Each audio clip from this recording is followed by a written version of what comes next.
Okay, then I'm going to move down to item number 15 for discussion use of recreational cannabis. I've gotten a request to remove this from our agenda today and allow it to go forward in a couple of other committees before possibly bringing it back to make a determination about appropriating of the money.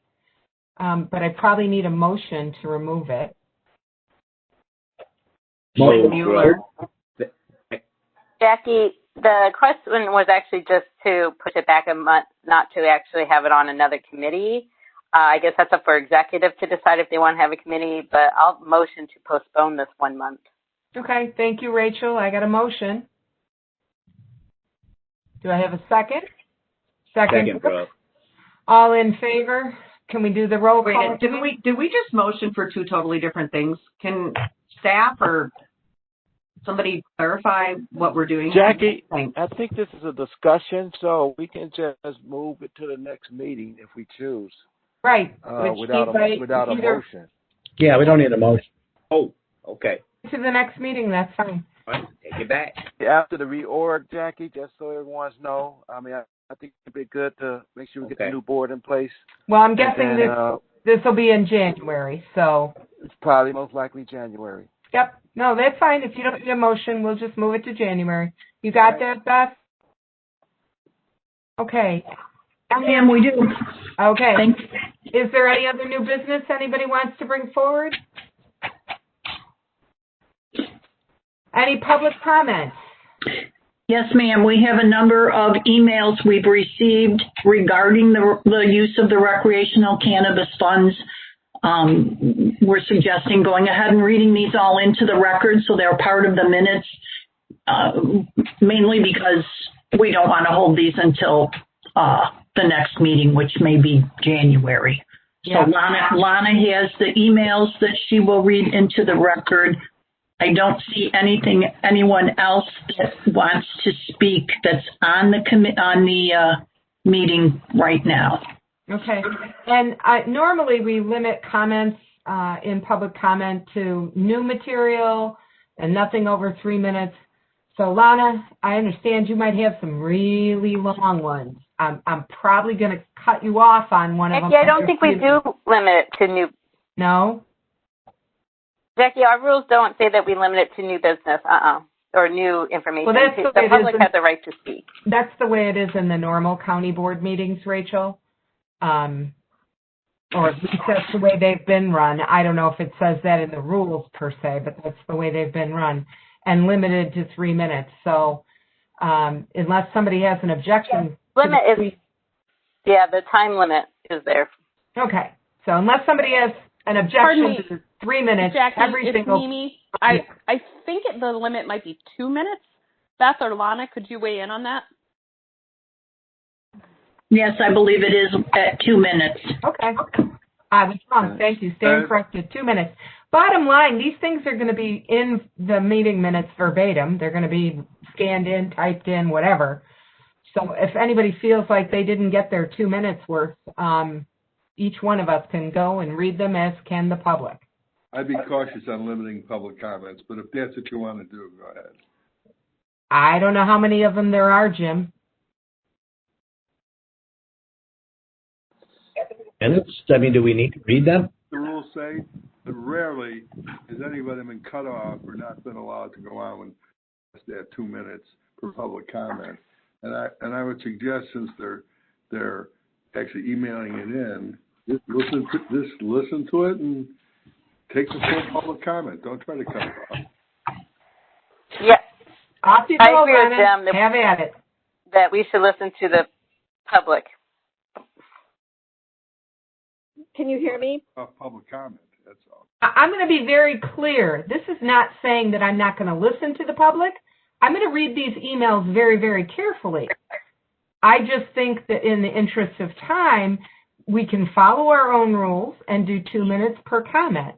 You don't seem to agree with that. We will read them all. It is fine. Stay tuned. Jackie, the governor's order says we have to read in, that's what it says in the beginning thing that we read, is that they can send a public comment to that email and they will be read into the record. And that's because some people can't attend our virtual meetings. So where if they were here speaking, I would agree that, 2 minutes, if that's what our rules are. But and I also agree with Jim, if there's not a reason to cut them off, our job is to listen and represent the public.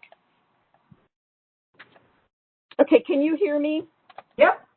Okay. The first email is from Mike Sepper. Hello, I live in Frankfort, Illinois. Painting one race with a specific brush used to be called racism, no matter the race. But today we think it's okay to paint white people as racist for deeds that were done by others in the past. I am disgusted by this idea that cannabis revenue should be used as reparations. The wording is racist and ignorant. The same exact garbage reasoning is what I would expect from an immature child throwing a temper tantrum.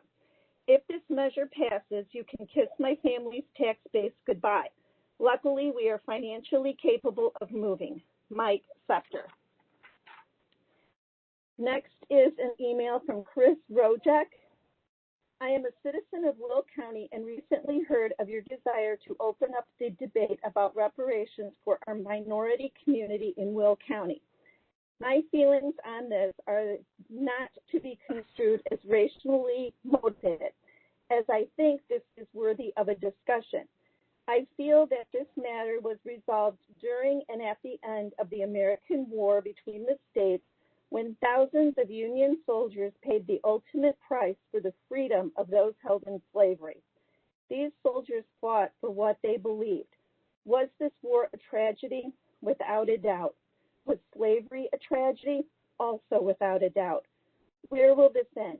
Will Japanese people be included as well as Irish or Italian, who were discriminated against in some fashion as well?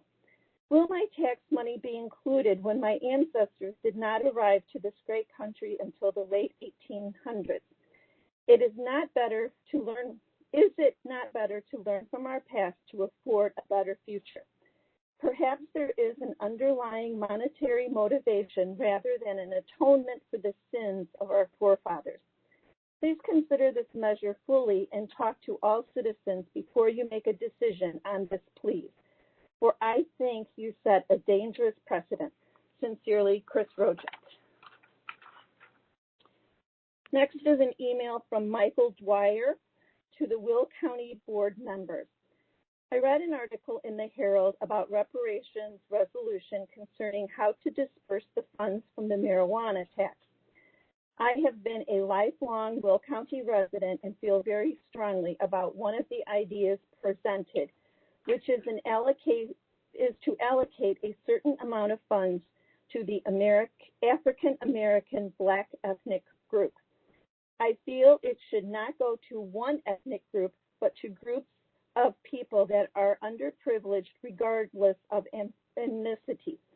I believe the Latino community is just as impacted by the use of drugs as any other. So why would we not be including them? Also, the question always comes to mind is if a person is from, say, a Black father and a white or Latino mother, that person considered to be Black. And then when Rachel Ventura starts to include the funds are partially to compensate for slavery, that is not a Will County issue. It would be a national issue. What about the 100,000 plus Northern soldiers and their families who lost their lives in the Civil War? Should we be compensating them as well? Also, the legalization of marijuana and the ensuing tax money was put in to help alleviate shortages in existing programs.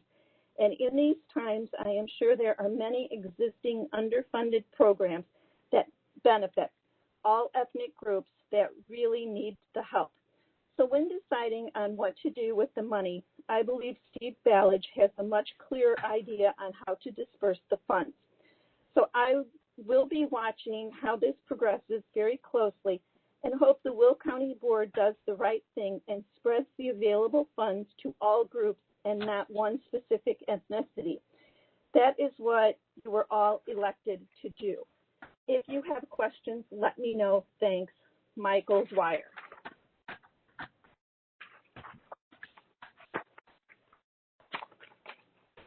Next is an email from George Howard to the Honorable Will County Board members. I just read an article on this subject in the Naperville Sun newspaper dated November 4th, 2020 by Alicia Fabre, Daily Southtown. I respect and support fair treatment to all residents in the United States, not just focused on specific nationalities, races, creeds, or colors. Reparations to a specific group in deference to providing assistance to others as proposed is unconscionable. What is the substantiation for the proposal and use of tax funds by Rachel Ventura? The reparations proposal should be totally dismissed by the county board. My earlier email was sent to my District 11 representatives. Respectfully, George Howard, Naperville, Illinois. And I will now read the email that he sent to District 11 board members. Read an article in the Naperville Sun on 10/16/20, reparations from cannabis tax revenues to address economic hardships that endure during the enslavement of blacks. First, this is 2020. I cannot support the proposal being championed by Rachel Ventura, District 9 of Joliet. Second, the committee being proposed to oversee spending cannabis tax revenue would consist of all Black members. How is this fair and justified to all residents of Will County? There are many groups in society that have been disadvantaged through our country's history, from Middle Europe, Slovaks, Russians, Asians, etc., in addition to Blacks. There are many things that cannabis tax revenues could be used for that would benefit all disadvantaged persons in Will County, ranging from homeless shelters, healthcare clinics, for medical, dental, and vision, food pantries. Focus on the greater good for society, as this is what democracy is all about. Our country has gone down the rabbit hole as in Alice in Wonderland by focusing on, quote, special interests, unquote, and pandering to the far right and the far left political agendas. Thank you for your service, George Howard. The next email is from Washington B. Washington. Hello, everyone. Thank you for the opportunity to provide comments in regard to the proposed resolution from board member Rachel Ventura. My name is Betty Washington. I am a lifelong resident of Will County, a member of the NAACP, Secretary-Treasurer for Silver Cross Hospital Healthy Community Commission, a member of the Fairmont Community Partnership Group, and a member of the Joliet Junior College Board of Trustees. After reviewing the original and revised copies of the aforementioned resolution, I do not see a solid or adequate plan to address the issue of distributing the funds that may be received from the cannabis tax. Question: what would the funds be used for specifically? Has it been determined how much money would be received? Will the amount received be enough to implement programs which would significantly impact underserved communities? Who would select the members of the proposed 9-member committee advisory board?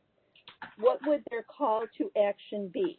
Why would the committee/advisory board be paid $500 to come up with a plan to spend the money received? I found the resolution as written to be divisive, and I disagree with paying anyone to serve on a committee advisory board which has no clear direction. I would hope that the county board members would have further discussions regarding this matter before adopting this resolution and include residents who have been adversely impacted by the results of being incarcerated and or unfairly sentenced for nonviolent crimes such as possession and use of marijuana.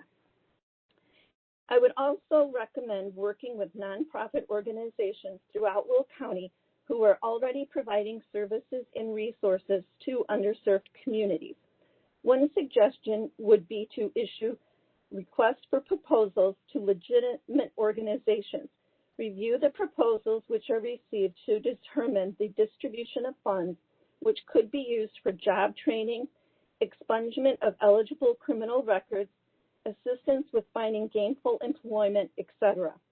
Personally, I am more concerned with policies that are in place today which exclude people of color, examples, hiring practices in Will County. It is almost impossible for a person with a criminal record to secure employment that pays a living wage. Strong communities require adults to be able to work and make a living wage to care for a family. There are nonprofit organizations which are currently engaging in helping these residents. Many companies have started adding a diversity, equity, and inclusion employee to their staff to oversee issues of diversity, equality, and inclusion of Black people when looking at their hiring practices and policies. This may be something that the Will County Board could consider to ensure Will County is being all-inclusive to its residents, rather than paying $45,000 a year to a newly formed committee/advisory board. The diversity, equity, and inclusion employee would be responsible for researching and reaching out to members of underserved communities. Thank you for your time and consideration, Betty Washington. My last email is from Jamal Akil. Hello, Rachel, all. I wanted to share my thoughts and concerns with everyone about the resolution after attending last night's meeting. Repairing the generational damage done through slavery, the Black Codes, the war on drugs, and mass incarceration in Will County, which seeks to form a committee to disperse funds received from the taxation of cannabis sales, suffers from numerous flaws and contradictions. It is because of these flaws and contradictions that it is my opinion that the resolution should be rewritten before attempted passage. Confusion begins with the title, which is an ambiguous, sweeping title. The resolution attempts to cover too much ground and ends up obfuscating the issues of who was harmed by the war on drugs and what can be done using revenues from cannabis sales to remedy those harms.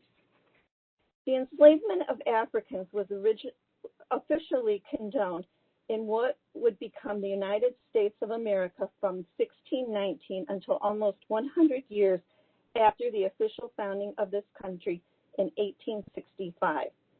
The Black Codes were being repealed in the 1960s.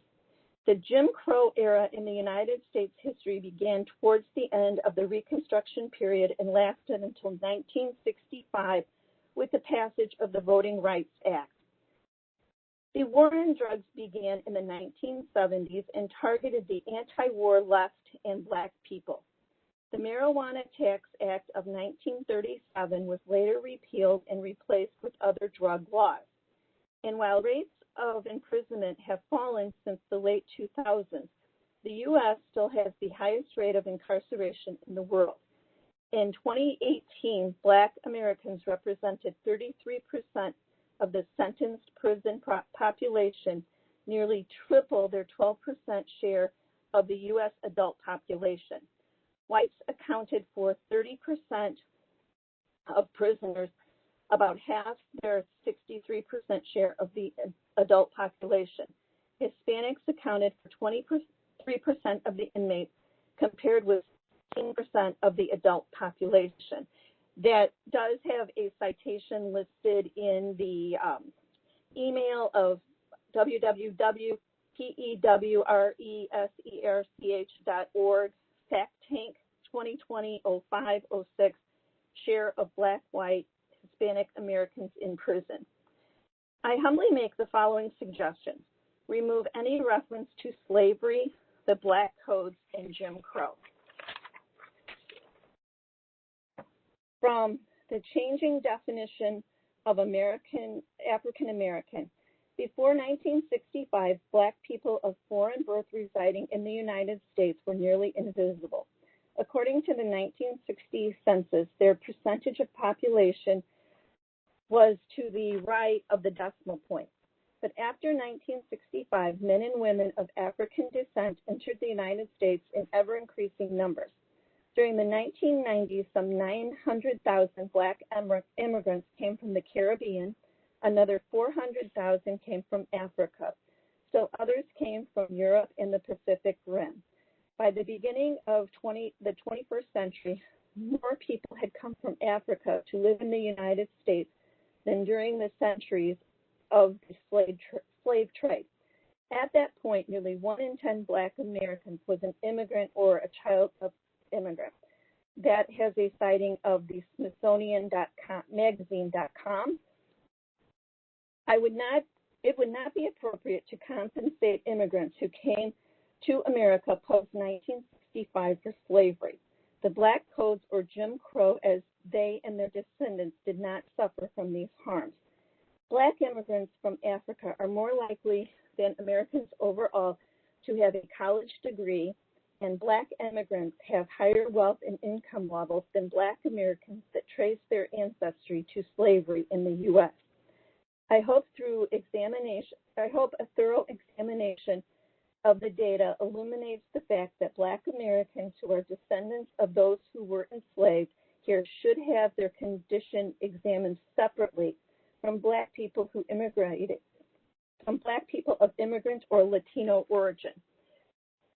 Those who were enslaved suffered the Black Codes, lived under Jim Crow, and their descendants who suffer the ongoing ramifications of those racist oppressions, as evidenced by the racial wealth gap, are spread throughout the country and should be compensated and made whole via a federal reparations package. While the Will County Board could obviously pass a resolution concerning those who suffered these racist oppressions within the borders of Will County, such a resolution will have its own particular set of difficulties with passage and provisions of appropriate compensation. Number 2, focus the resolution on the war on drugs. The war on drugs has only been a war on drugs in name only.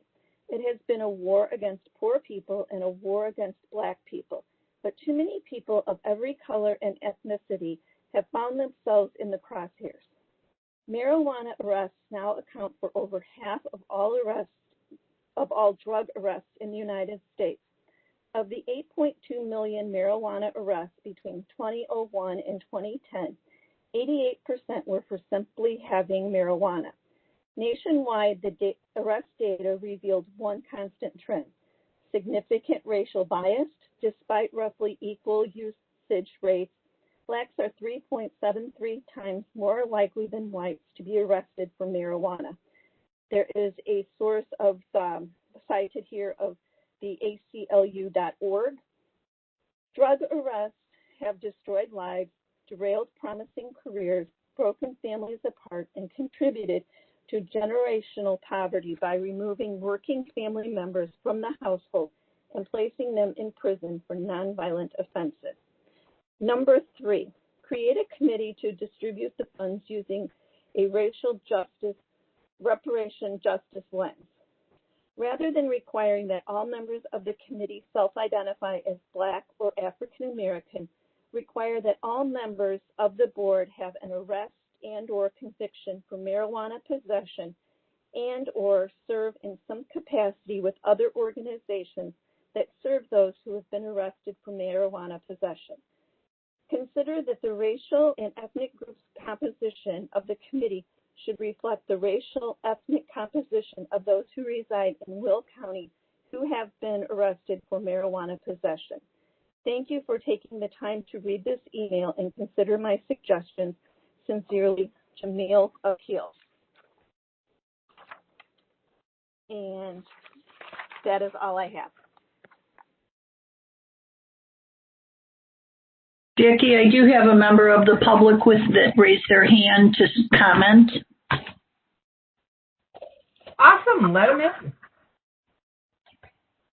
Good morning. You should be able to speak. Hello, can you hear me? Yes. Awesome. Thank you. My name is Bonnie Williams. I actually am a resident of Will County, and I also own a business in the cannabis industry here in Illinois. My business is actually focused on human resources from a diversity, social equity, and inclusion standpoint. So I'm very focused on equity and what that looks like in the industry, seeing that the war on drugs has negatively affected several people of color in the United States. The first thing I want to say is I was on the meeting call that we had with Rachel earlier this week, and it looks like a lot of people did take our feedback from industry folks and actually email that to you guys, which I'm glad people were actually listening. The next thing I want to say is someone said something about their tax money. So I just really want to clarify this. This is money that's being made through cannabis revenue.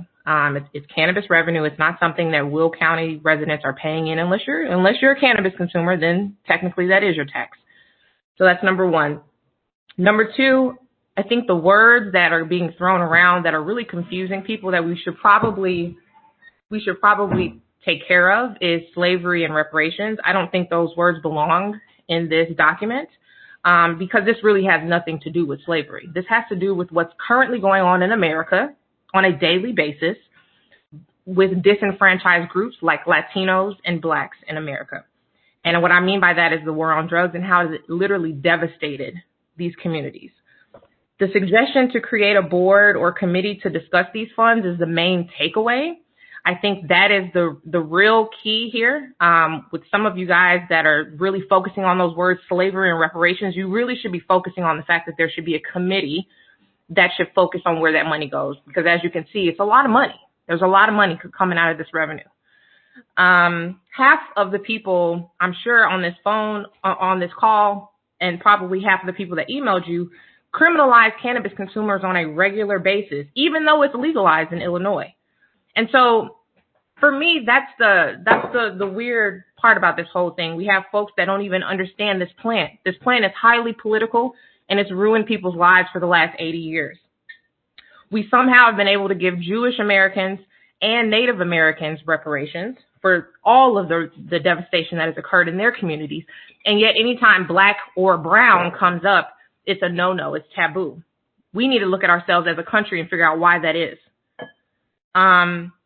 You guys already have a model to really base this off of, and it's called R3. The state already rolled it out. It's a grant program that focuses on anti-recidivism, violence prevention, economic development in areas that have been disproportionately impacted by the war on drugs. Last thing I want to say is you guys cannot overlook how over-policing and criminalization of people who consume cannabis and look the part have absolutely been devastated. And those are, unfortunately, Blacks and Browns. And you can take a look at ICEJA's website if you want to look at those arrests and those people that are spending time in jail right now for that.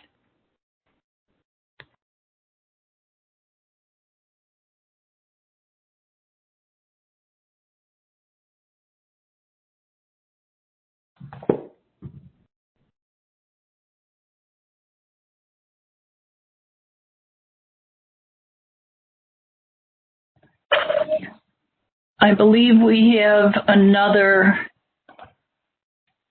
Ma'am, did you want to speak in public comment? This is Charlotte Drugan. I don't know if you can hear me or not. Yes, ma'am. I just want to say, and hopefully it's a wrap up, that I've attended all these meetings and I have mostly been an observer. And I think that you can see that this is a work in progress. And I'm really happy that you all took the time to listen to exactly what all the speakers had to say. And I just think that we need to keep moving along. And it looks like you rescheduled another meeting for January, and that all of us will be happy to participate once again. And I'll bet you $100 we'll come up with something even better. Thank you.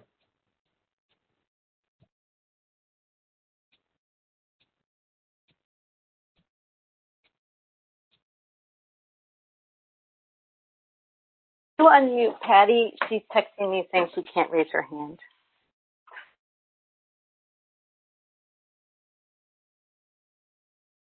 She's unmuted. Patty? Hello, can you hear me? Yeah, we can hear you. Oh, fabulous. Okay, thank you so much. I appreciate you. So I just wanted to add a little bit more information. I heard all of the first comments and the messages that were read into the board. You know, I am a white woman with black children, and so I want to make sure that all of those folks that were talking about all the other nationalities and groups and the things horrible that have happened, it's not good, and those things shouldn't have happened. And, you know, while I agree with you that, you know, things have happened that are not good to all of the different groups that have come over to this country, why is it that when it comes to talking about the black community and the things that have happened in the black community, does everyone get so up in arms? I want for this resolution to move forward. This is not an absolute. And Betty Washington, I hear you. I understand what you're saying. This is the first steps in trying to do what is right. This is not about reparations. Never does it say anywhere in there that it is for reparations. It just speaks to the damage that has been done through slavery up through today's very date. Everyone out here has been watching what's been going on for the last year. All of our white sons and daughters, our black sons and daughters have been out protesting all across this country about the deaths that continue to keep occurring to our black brothers and sisters. It's time for the white community to have the courage to speak about the things that have gone on to our black brothers and sisters. It does not diminish what has happened to any of our white groups. I am Irish and I am German, and I am very well aware of what has happened to the Irish people when they came over here, as well as everyone else. So while we can recognize all of the things that have happened, they do not equate to black bodies being brought over here on ships and chains, being sold on auction blocks, their names being taken from them, and I can go on and on and on for an hour. They are not the same. So I am hoping that everybody will jump on board with this. I have hope that we are all going to do the right thing. Our children are leading the way out there on the streets right now. They know it's wrong what's been going on. So I'm very hopeful that we will take that step and have the courage to do what is right. I appreciate you guys. Thank you very much for listening to everyone.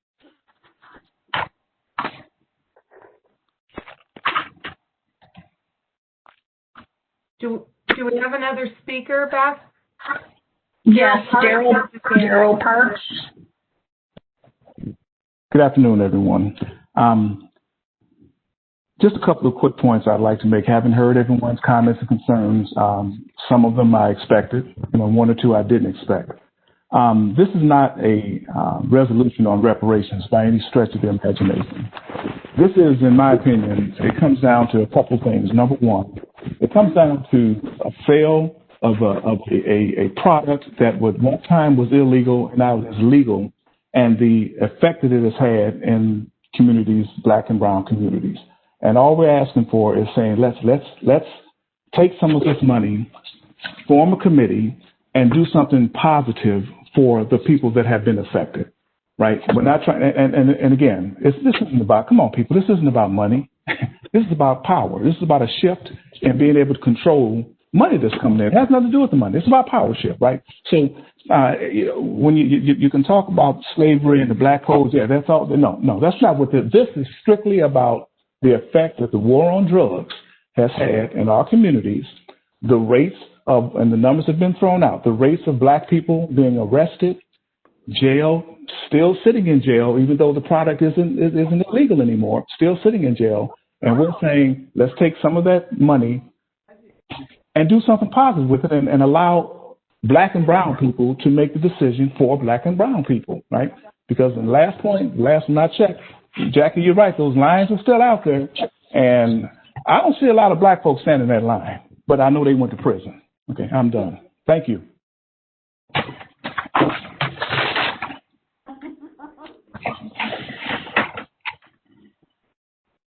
Did anybody else from the public want to speak? If so, please raise your hand or indicate in some way.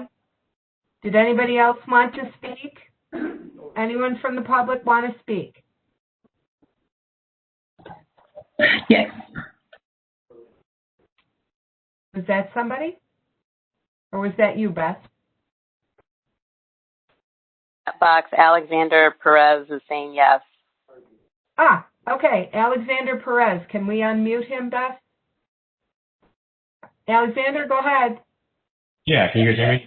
Yes, we can hear you. Thank you. Thank you so much. Yeah, my name is Alex Perez. I represent Equity and Transformation, and shout out to Rachel Ventura for bringing us on this resolution. Really appreciate it. Sean, you gave a great point, and the speakers before have given really great points, but I really want to highlight the fact that the only reason that Will County is even able to spend their cannabis tax revenue is on the backs of Black and brown individuals who have been disenfranchised, over-policed, and murdered at the hands of law enforcement as a result of the plan. And it's very imperative that we understand that, because whatever you do decide with this money, these funds come from those irreparable harms.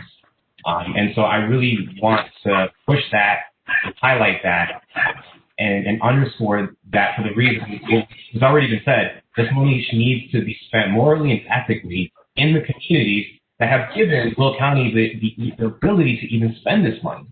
And so I hope that Will County does the right thing and informs the court. I hope they pass this resolution. And again, like the speakers have said, it's not concrete. There's still the ability to make changes and kind of refine, this. But by and large, this money needs to be spent in the communities that have afforded Will County the ability to spend this money and intake this money. I mean, the entire state of Illinois. And again, highlighting what Shawnee said, R3 DIAs. I mean, these are actual zone maps. The state of Illinois took time and spent resources to craft and outline to show that these are areas that people of primarily color have been impacted negatively and talking about for decades. And so I think it would be incredibly disrespectful if this money was spent in any other manner other than trying to change or bring change into the communities that the state itself, the state of Illinois, has highlighted and said that these are areas of over-policing and poverty as a result of cannabis. So that's it. I said my piece, and I hope that Will County does the right thing, passes this resolution for the sake of those Black and brown bodies that have now afforded Will County the ability to even have this tax money. Appreciate your comments. Anyone else from the public want to speak? Does anybody else in the public want to speak? Anyone else from the public want to speak? Raise your hand. Yes, we have John Lucas. Very good. Go ahead, sir.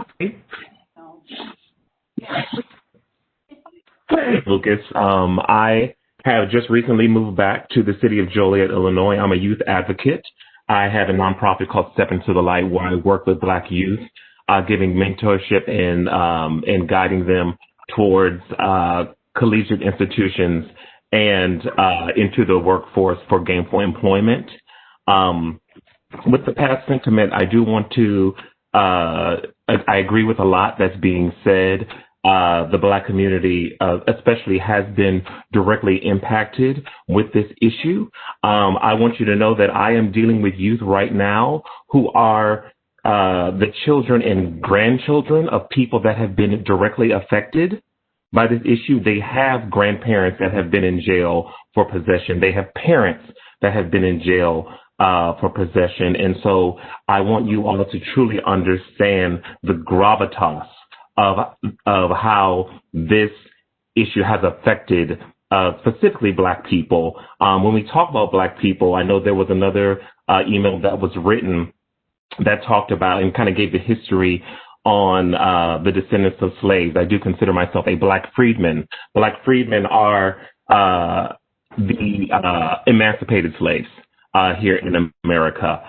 I think that one of the big problems that we do have in this country is that we consider Black people a monolith, and we are not. We are very diverse culturally, and so I think that there should be a lot more attention to focus on the descendants of Black freedmen, which the majority of the people in Will County are, and they are also descendants of the Great Migration that happened from the early late teens, early 1920s up into the 70s. It ransacked the community here in the city. I graduated from Joliet Central in 1994, and I have had family members that have done time for possession, not selling, for possession. And I have seen the downward spiral even when they get out of jail and released from prison or jail, how it affects them and how it affects the people around them. And we are still seeing the effects. Everybody in the earlier emails were talking about, well, you know, this happened to the Irish, or this happened to the Japanese, but this is happening to Black people now. Still, it is still an issue, and we cannot sit back and act like we do not see the effects. The effects are there because a lot of the white people that are on this call right now will not drive into the Black communities. So obviously there's a problem. They don't feel safe. Why? A lot of that effect is because of over-policing, mass incarceration for Black people, so on and so forth. So the issue is plain in everyone's faces, but for some reason everybody wants to act like it doesn't exist or they cannot see, you know, what is happening. So please take note that not only the issue is here for everyone to see, but for anyone that says that they cannot see it, they are a plain liar. We see it every day. It is here, and it is affecting our people. Thank you.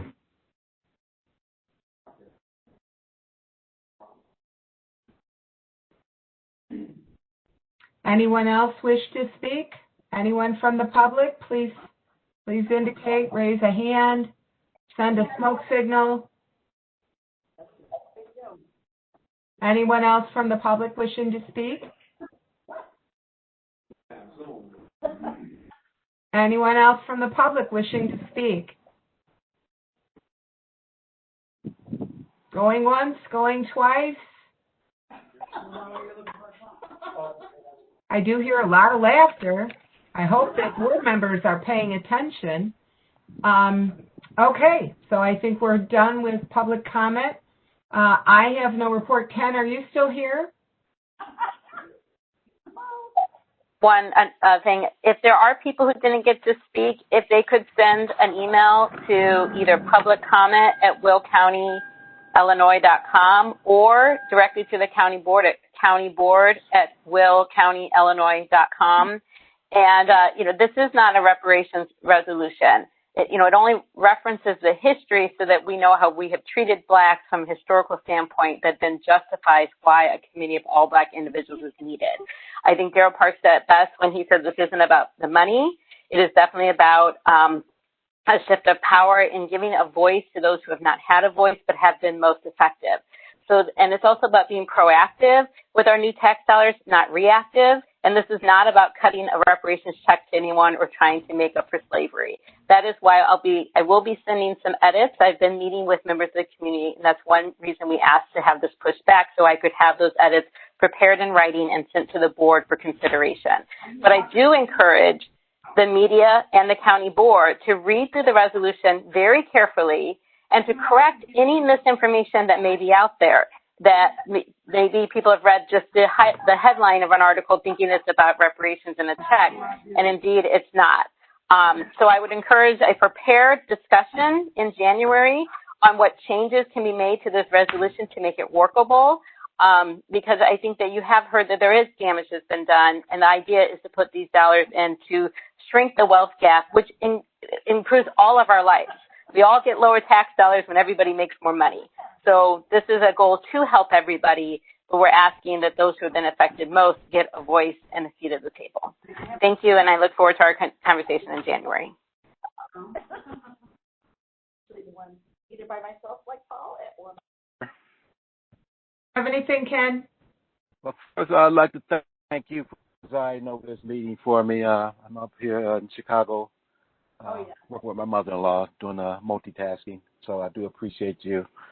And as you know, we're going to be electing a new board and getting a new board structure in place. So that's why we got to postpone the discussion on the cannabis tax. So I do appreciate all the speakers to voice their concern. I just encourage you guys to get more involved. We've got a lot of transparency on our website. Find out who your board members are, and just contact them. And not only on this matter, but other matters. So once again, thanks to the committee for this last year.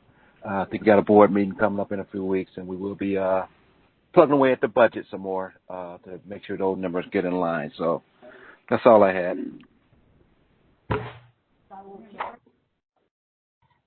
Then we don't have a need for an executive session that I'm aware of. So I will entertain a motion to adjourn for so long. Oh, sorry, didn't see you. Thank you.